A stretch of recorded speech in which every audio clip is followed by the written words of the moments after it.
Welcome to Stepping Into Your Leadership. I'm your host, Christine Courtney, and I am so excited today to introduce to you guys my good friend and wonderful colleague in the world of work, Jacob Tourjeman. Welcome, Jacob. Thank you so much. I'm excited to be here. Let me tell you a little bit about my fellow curly guy over here. Jacob is a leader whose career bridges creativity, biotech, and the power of human-centered leadership. I mean, if you put those three things together in the Venn diagram, you would be right in the center of it. Let me tell you a little bit more about how those things connect for him. Jacob played a key part in scaling operations at a company called Ordeos Bio, which is how we came to know each other working. I worked with him a little bit in that company, helping them with some things. But Ordeos Bio is a company pioneering AI-designed mini proteins for drug discovery. He now, in his new role, serves as chief of staff and head of operations at Invert. Invert is a company that's transforming the way that life scientists work by unifying complex bioprocessing data and applying all these advanced analytics and AI to help scientists experiment faster, optimize more accuracy, and scale more reliably. Invert's mission is to turn messy, siloed laboratory data into clear, actionable insights. That's a lot for me to say. So I'm going to try to have you say it in normal terms in just a minute, but I want to talk about where the creativity part comes from too, right? So he not only is accelerating innovation across biology, biopharma, and so forth. But what I love most about Jacob is the story behind the resume. He describes himself as a former music guy turned AO biotech operator. I mean, that's so cool. A reminder, you guys, that leadership does not follow a straight line. If I learn one thing from this podcast and interviewing people, it never follows a straight line. So if you think, oh, I need to do this, then it leads to this, then it leads to this, it's always all over the place, or at least the most interesting stories are. So throughout his career in high growth, high complex environments, Jacob has built a reputation on scaling teams, strengthening culture, and leading with dignity and respect. As he recently wrote, treat employees with respect and dignity, not just perks. It is a philosophy that shapes how he builds organizations and how he shows up as a leader every day. Today, we will dive into that journey a little bit, the unexpected pivots, the lessons along the way, and the practical wisdom that he brings to teams that he serves. So, Jacob, welcome to the show. And now, please explain in your own words all of the magical things you are doing at Invert. Thank you, Christine. And yeah, happy to explain. I feel like I'm a really good translator for science to non-science. So There you go. the easiest way to think about what I do at Invert is actually in relation to what I did at Ordeos. So if Ordeos is trying to develop this drug candidate, something that might be a drug, but it's really early on, Invert is the next step. So once that drug candidate seems really promising, you have to scale it up a ton. And that's done in these huge facilities called bioprocess facilities. They look like a warehouse. And those facilities right now are full of machines, and tons, thousands and thousands and thousands of data points come out of those machines. And it's stuck in an older time where people are manually pulling that information and none of the machines are connected and there's no live dashboards. So what Invert is doing is unifying all that data to one software piece that a scientist can look at and see in real time what's happening across the entire facility as it relates to those scale-up runs. And then afterwards, be able to use AI on that data to have better runs in the future to understand how we got to the result at the end of the run. So it really moves the drug forward in a different way. So how long has Invert been in business? That is a great question. Invert has been around since 2021. They're a Y Combinator company, and it's different than my last company. It's more of a software, Silicon Valley style business. Interesting. Are they based out of New York or? It's remote. So it's a lot of people in California, but there's people all around the country. Wow. How many people are you chief of staffing?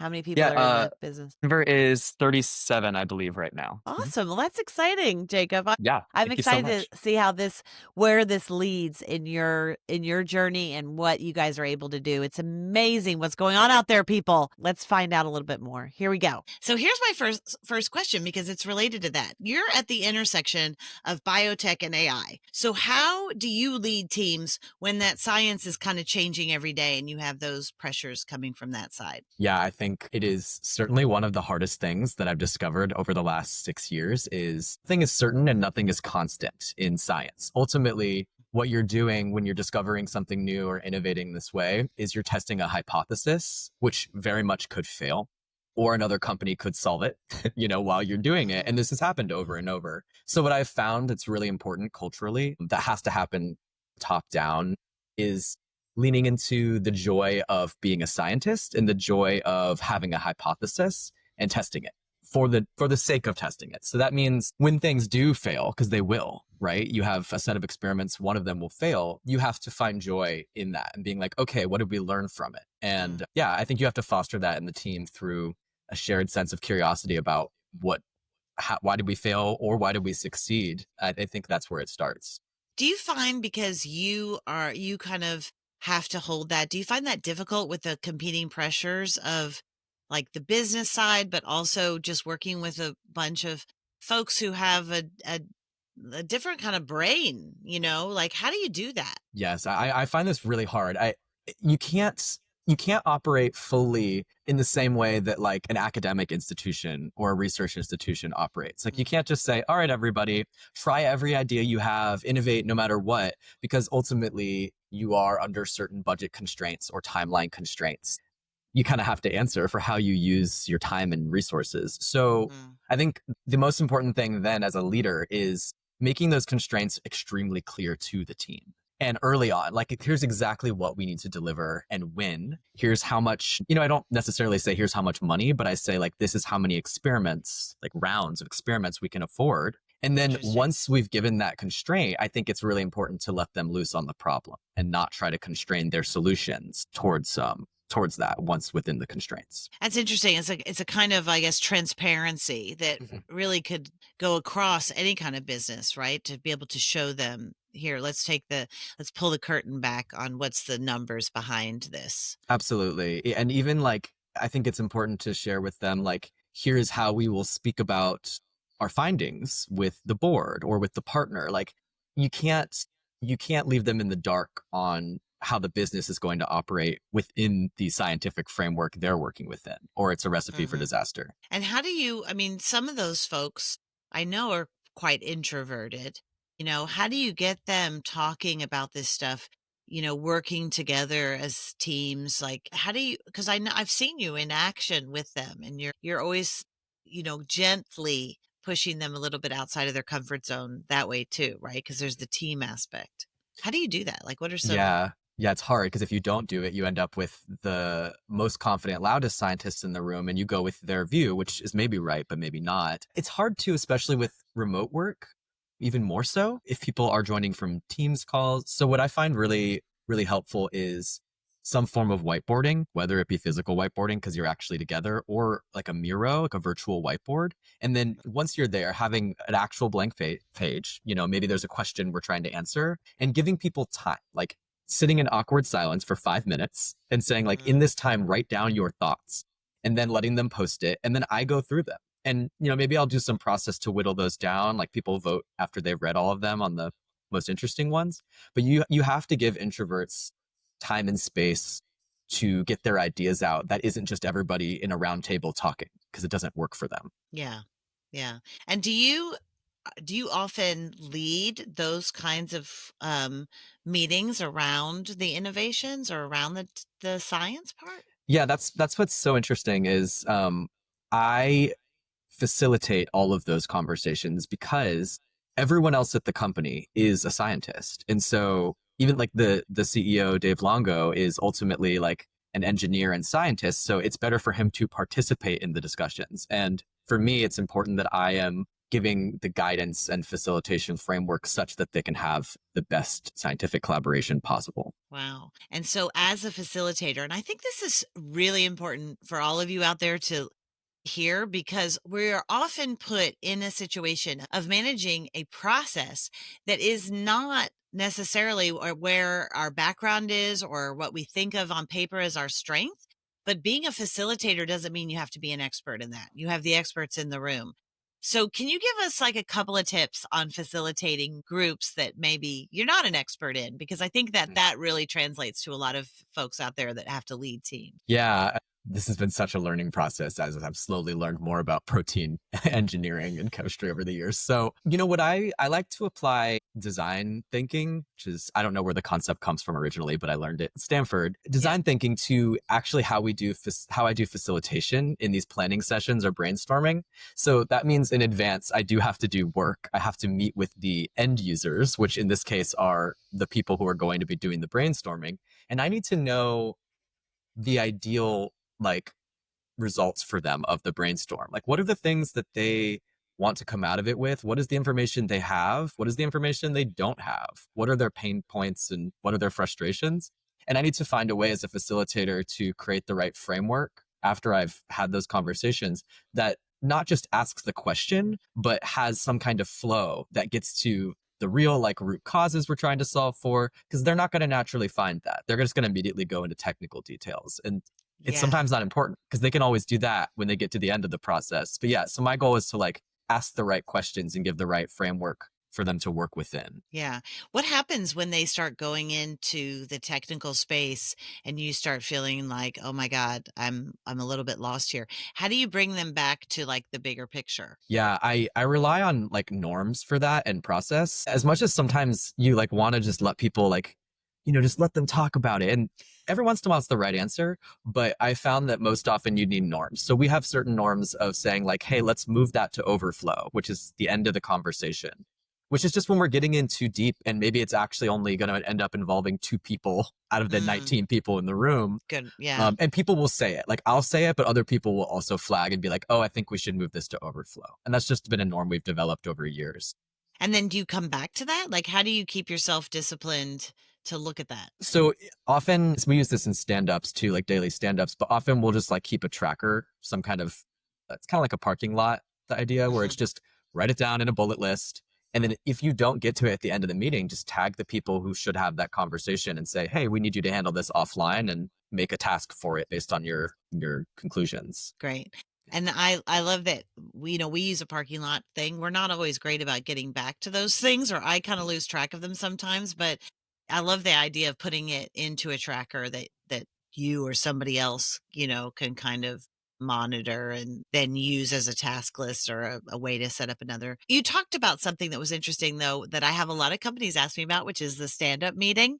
So that kind of just flowed off your lips. So I thought maybe you could share with folks, what is a stand-up meeting? How long is it? How do you set it up? What's its purpose? Why do it?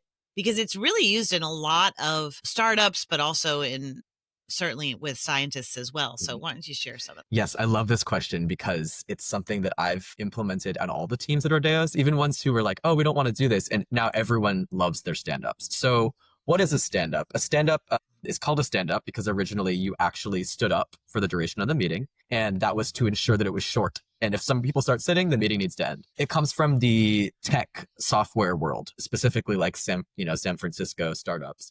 Agile, I think. Yeah, or something, right? Yeah, but that's where it really became a known thing, is in the Agile framework. But the idea is every day, or maybe it's 4 of the 5 days, but every day you have this short meeting. Ideally, it's 10 minutes, 15 minutes, where everyone on a certain team, ideally no bigger than 10, goes around and says, here's what happened yesterday. Here's what I'm working on today.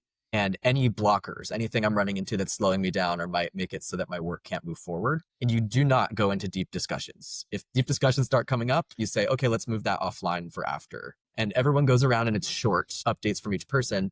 And it's the idea of not needing so many other meetings and checkpoints throughout the day, because the team can stay synced up from that point early in the day until the next day. How long? So you're doing it every day with some teams? Okay. And how long are they? It depends on the team, because some of our teams are a little larger now. So the machine learning team have It's scheduled for 30 minutes, but they usually get through the stand-up in about 15, and then they do some technical discussion after. The lab team takes about 30 minutes because they're also occasionally going through like, we did get these results, and they'll quickly go through that. It's just tailored to each team, but no longer than 30 minutes. Okay, and you're remote now, so for the most part. So are they doing this at their computers, and it's just a timed meeting? Because that's also interesting, right? That's they're presumably they're not standing up at their desks, Right. although I guess they could be walking They don't. around, or It's they just don't. now. Yeah. Exactly. Yeah. So like the machine learning team is fully remote. So they're logging into a Teams meeting. And then there's kind of complicated with the lab team because they're in person because you have to do that work in person. But they call in a camera so that like I can join too and see where things are. And so it's a hybrid style. But yeah, they're all timed. Okay. And who does someone on the team run that, or do you? So traditionally in stand-ups, it's run by a scrum master. We've slowly eliminated that concept. I don't think it's 100% necessary. So it's instead run by the team lead of each of those teams.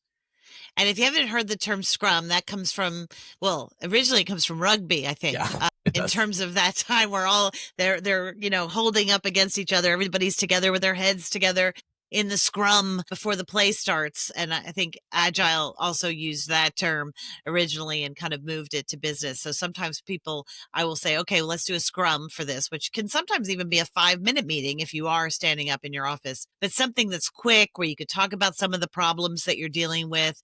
So that if somebody hears of a problem, and a lot of software engineers will use this too, right? I'm working on this problem, and somebody across the room will be like, oh, I've had that before. And then you can have them meet sometime separately to go through it. But what I think is so great is not just in cultures like yours, but in all of our businesses, those things are really helpful. And a stand-up meeting, to your point, is quick, but it can save you a lot of time during the workday, especially for remote folks. Absolutely. And there's generally so much to learn from the software world about the way they manage technology development that could be applied to other businesses. Yeah, that's true.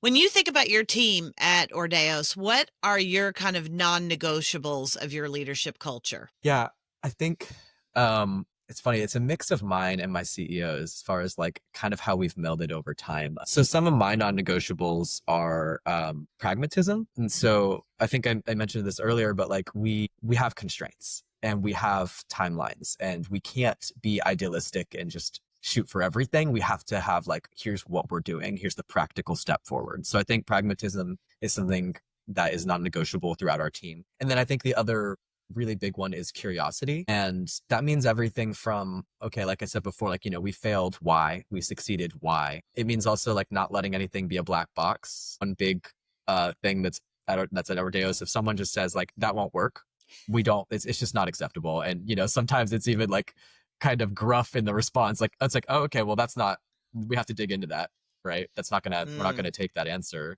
Or similarly, someone just says like, here's how we've done it. Here's how this science is done. We're going to pick apart that process and and the best way for us to do it. And that's being curious. I love that. Yeah. Because every business needs to hear that when you're, especially when you're trying to invent something, right? You're trying to create something that doesn't exist.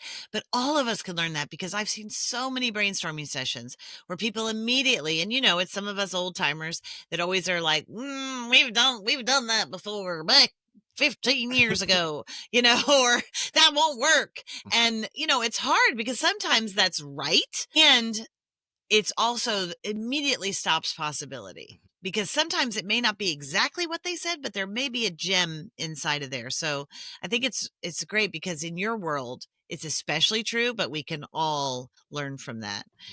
I'm just curious, in this new AI landscape, everybody right now is looking at like, oh my God, how are we using AI? Or we're not using it, or we should be using it, or how is it going to affect us? Or are we losing our jobs? Or all these things that come up when we start talking about what AI is and how powerful potentially the next 5 years could be. And I was just curious, in your world, which to me as an outsider seems very technology focused and future looking. I mean, even the fact that we've been talking about proteins, and maybe we should just take a moment to explain to people what that really means in terms of what you're doing, because you guys are designing these mini proteins. But what is that can treat disease? But what does that really look like first? Yeah.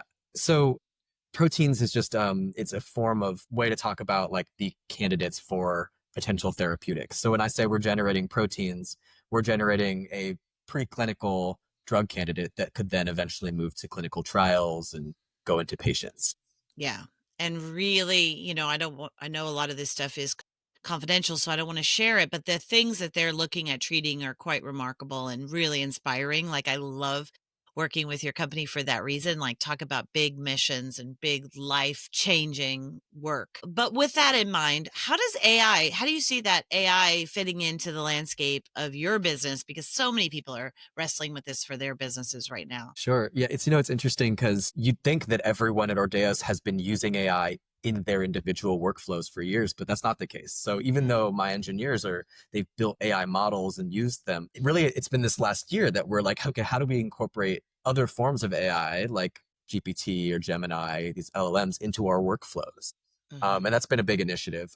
The way I think about it, and I think this is very personal right now, individualized. I think about AI as a partner to myself. So I don't necessarily have a bunch of automated workflows that are running every week and doing jobs, but I do use AI for kind of like what I was talking about earlier, actually. Like, okay, maybe the design thinking framework for a meeting, I'll input into AI all the things that I learned by speaking to the end users who I spoke to about what they would want. And I'll say, hey, here are the requirements. Here's the framework I have. We have like an hour for it.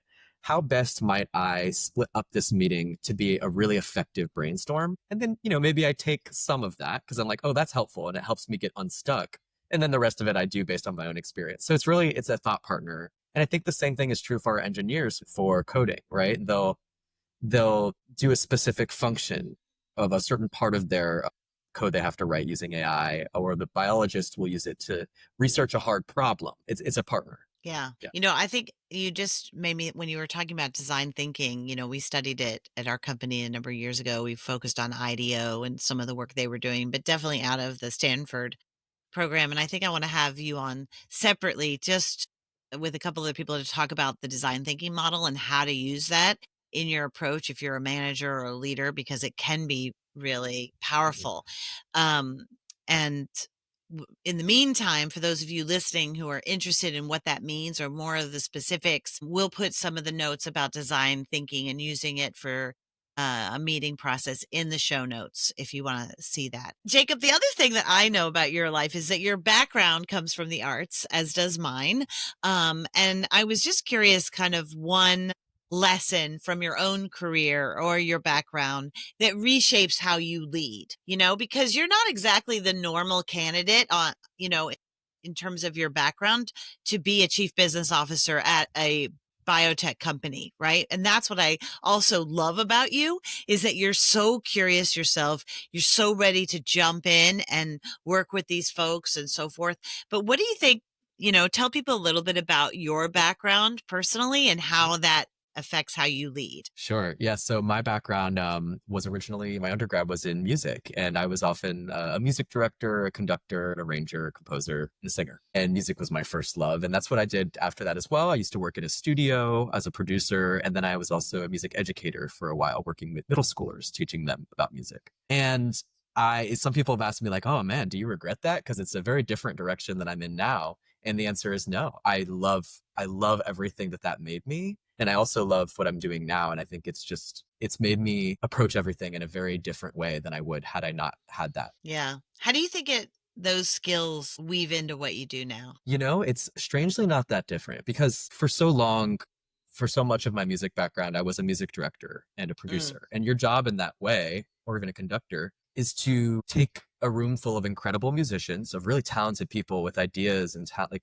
skills, and make them play something together. That's a singular thing that combines all of them, and to give guidance to facilitate it. And it's what I do now. It's really not different. It's just the players are different. It's not singers. I'm working with scientists. And Love yeah. it. Yeah, right? It's just the players that are different. You're still conducting, you're still directing. It's the same skills. And I think so many folks out there, no matter what background you have to really look at what are the skills related to all these things I've studied in my life, and how does that relate to how I can be really good and step into that in whatever field I go into, because there could be many people that would have not taken up this opportunity to be a leader in the company that you're in, or they would have been nervous or scared. And to watch you do it is so great. And you do add this extra special spice, I'll say, to the group. And also he's an amazing singer. So sometimes in a great offsite, he's been known to croon a few tunes for the Yeah. for the team, which is great. So as we close out today, and there's so many more things I could get to, but what's something that's like maybe your favorite leadership book out there that you would tell people that this is a great one to read and something you learned from it? Yeah. Can I give two? Because something you Yeah, just said. Okay. sure. So I was gonna. So based on what you just said, the thing about finding this thing that drives you through multiple, if you have multiple career paths or interests. I loved Marcus Buckingham's Love and Work book, and this whole concept of red threads. It changed the way I think about myself. I used to think of this like, oh, I had a career pivot. And instead it like encouraged me to look at like, no, what are the things that always drove you to choose what you were doing? Define those. And those are your red threads you're going to follow throughout your life that keep you passionate and loving the things you do. So that was really, I recommend reading that. And then another that is super, it's just a really practical, pragmatic leadership book, especially for operators, people who are in any kind of COO like role or anything like that, is a book called The Friction Project. It's by Huggy Rao and I think Robert Sutton, Stanford professors. And I say it's pragmatic because it really just encourages you to actually find all the things slowing your teams down or causing friction, whether that's human, problems, people having issues with each other, or supply chain issues. And like, it just reframes the entire operator role as your job is to make all of that smooth, or to introduce purposeful friction where people do need to slow down and zoom out and take a beat. And I just found it's a great framing for that kind of leadership role. That's cool. I'm gonna read it. I always think I've read every leadership book that's out there, So but you many. just gave me a new one. Yeah. I'm excited. I'm gonna try it. Jacob, thank you so much for joining us today. We will, like I said, guys, we'll get Jacob back here to talk more specifically about design thinking and how he's using it every day in his meetings, because I think it can help all of us. And Jacob, is a pleasure. Thank you so much. This was lovely. Thanks, Christine.